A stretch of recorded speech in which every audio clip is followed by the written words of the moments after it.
This is a video on how to simplify radicals when they have variables. Okay, so let's just start with some basic examples where you just have a variable alone and no numbers. So what I do is I tend to expand it out. So x squared is really x times x. And then I look for pairs because this is, I'm taking the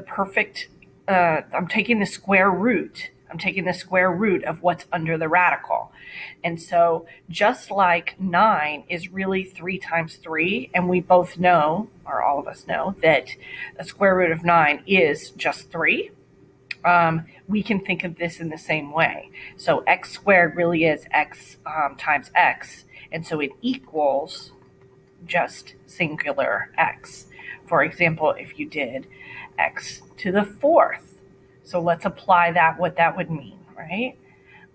It would have x times x times x times x. And then you can look at the pairs, or you could call them sets. How many sets of x do I have?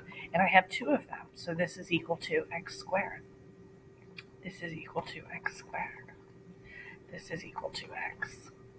So if you have square root of x to the 10th, what is this going to be? X to the 5th. What if you had the square root of x to the 12th? That's going to be x to the 6th. So it's almost like we're dividing by 2. So you can think of it as expanding it out and circling and listing how many pairs you have, or you could just divide by 2. But what about if you have an odd number?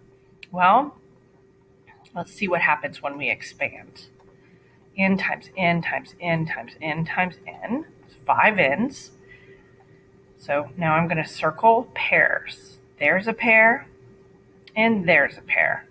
And so that's going to give me n squared. But this guy doesn't have a pair, so I have to just leave him under the radical. Just like when we were dealing with numbers, and one of the numbers was a perfect square, we can take that out of the radical. But if it's not a perfect square, we have to leave it in. Okay, so that's how that works. Let's go to the next example. I guess I have to do this. Okay, so now when in doubt, expand it out is what I say. If you're not sure about this process, the best way to not make any mistakes and get it all correct is by doing it in this very simplistic manner. So how many p's are being multiplied? 15. 2, 3, 4, 5, 6, 7, 8, 9, 10, 11, 12, 13, 14, and 15.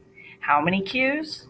1, 2, 3, 4, 5, 6, 7, 8, 9, and 1 r.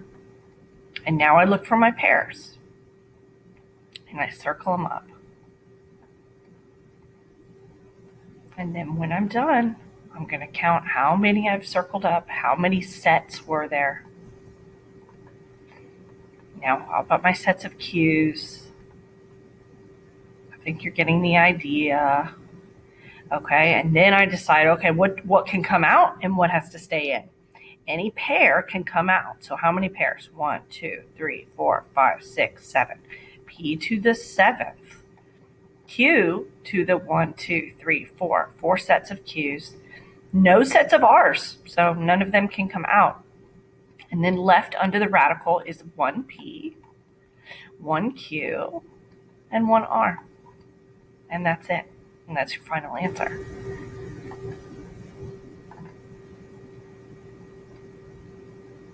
Okay, so what about when there's numbers involved too? So you know how to deal with numbers, or at least that was our lesson last time, so hopefully you do. So look at the number and decide, hey, is this just a perfect square in and of itself? And 9 clearly is. So 9 is going to come out and become 3. Then the k, it says k to the 10th. So can you imagine drawing out 10 k's, then circling all your pairs? You're going to end up with 3 and k to the 5th. You can even just imagine that in your mind. So that's the method that looks at the number and just basically divides by 2 because we're taking a square root, so we're going to divide by 2. Whenever we're dealing with cubes, then we're going to divide by 3. Okay, 25, that's a perfect square. So 5 on the outside, x to the 6th, that's going to make 3 different pairs. You can imagine 6 x's and you circle, circle, circle, x to the 3rd, y to the, well, 13 is not a even number.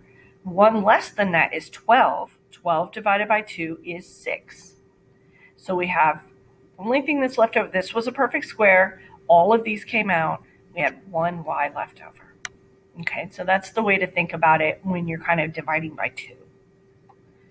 Okay, you can always pause the video if you didn't have enough time to write something down or if you're thinking about something. Okay, but what if we have non-perfect squares? Well, remember we did this before. 40 is not a perfect square, so what do? I can think about the multiples, but another way that I showed you is to grab up the Desmos calculator and you're going to type in y is equal to 40 divided by x.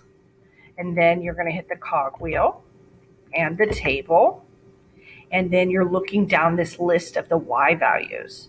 40 is not a perfect square, 20 is not a perfect square, so I'm just going to click over here on the 2 and then click enter, and I'm going to keep my eye on this list and keep asking myself, is that a perfect square? Is that a perfect square? If it's not, I keep going.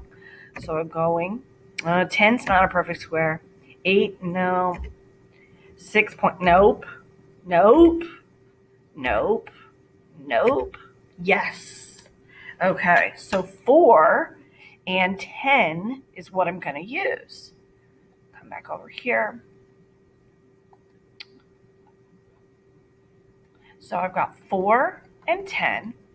And then if you want, you could draw out 19A's.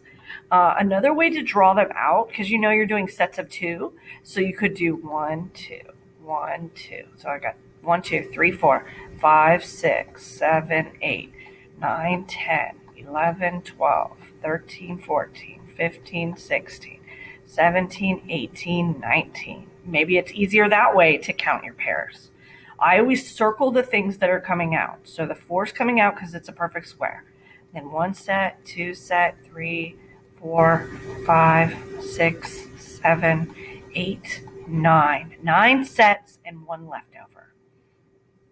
So we've got on the outside 2, right? Because when 4 comes out, it becomes a 2. And then a to the 9th, because I have 9 little sets.